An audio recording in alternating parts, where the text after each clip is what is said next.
I remember summer skies and barefoot dreams, building castles out of time beside the stream. You told me don't forget to look around. Halo guys, balik lagi di vlog aku. Kali ini aku mau jelasin tentang pembelajaran inklusi dan contoh nyatanya. Nah, bagi yang belum kenal aku, perkenalkan, aku Anissa. Dan di video kali ini aku nggak sendiri nih. Nih, aku ditemani sama Mbak Hanum, sama Mbak Elina. Ayo, tadi katanya mau kelas. Oh iya. Now the world moves fast. Pembelajaran inklusif adalah sistem pendidikan yang bertujuan untuk memberikan kesempatan belajar yang setara bagi semua peserta didik, termasuk mereka yang memiliki kebutuhan khusus di lingkungan sekolah reguler. Nah, tujuannya adalah menciptakan suasana belajar yang menerima, menghargai, dan mendukung keberagaman, sehingga setiap anak dapat mengembangkan potensinya secara optimal tanpa diskriminasi. Dengan konsep utama, kesempatan setara, yaitu semua anak tanpa memandang kondisi fisik, intelektual, emosional, sosial, atau sensorik mereka, memiliki hak untuk mendapatkan pendidikan yang berkualitas. Dengan tujuan membangun masyarakat yang menghargai perbedaan dan memiliki pola pikir yang terbuka. Juga menghilangkan stigma dan praktik diskriminatif terhadap anak-anak dengan kebutuhan khusus. Habis kelas nih. Yuk, sekarang kita makan. Mending kita ngerjain tugas psikologi pendidikan dulu deh, baru habis itu makan. Oke. Ayo guys.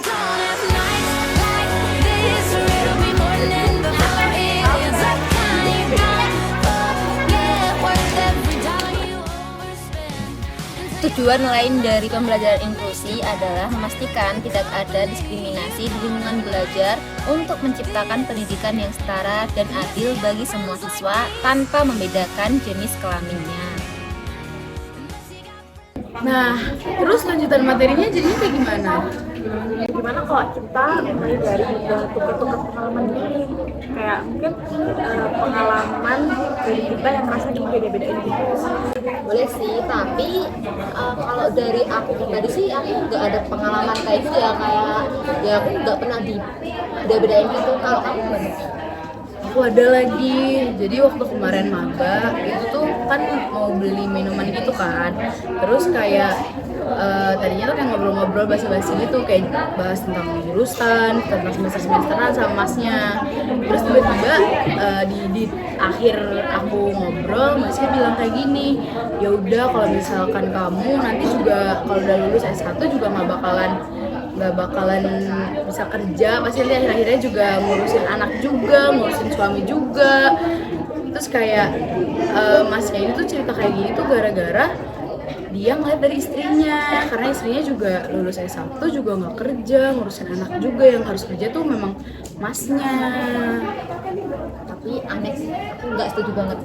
Karena ya lihat aja di zaman sekarang aja kan banyak cewek-cewek yang dia udah bisa kerja sendiri, terus dia juga bisa sarjana. Dia bahkan banyak cewek yang bekerja jauh lebih keras daripada yang cowok. Banyak banget loh. Aku setuju banget sih.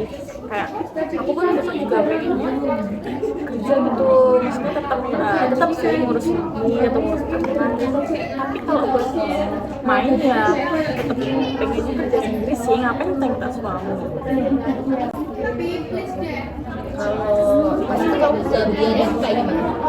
Karena masih maba, masih takut berargumen, aku cuma jawab kayak enggak lah mas, gitu-gitu doang.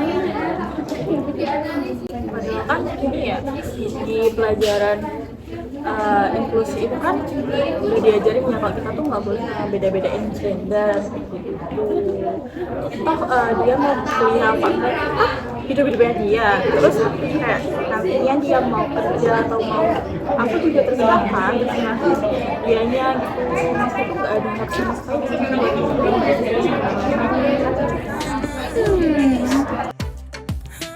Setiap orang diberikan kesempatan yang sama untuk berpartisipasi dan sukses tanpa memandang perbedaan baik kemampuan, budaya maupun jenis kelamin.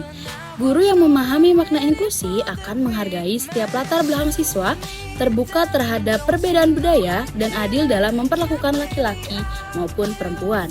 Karena pada akhirnya, pendidikan bukan hanya tentang menyampaikan ilmu, tapi juga menumbuhkan empati, menghargai keberagaman, dan membangun ruang belajar yang setara untuk semua.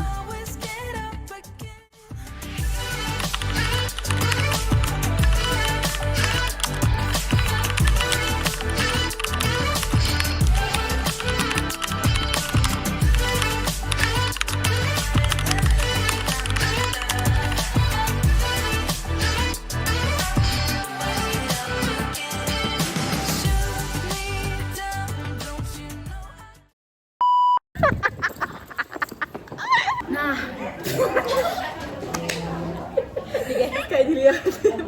BTS-nya guys. Wah, mukbang. Halo guys, mau jadi food vlogger.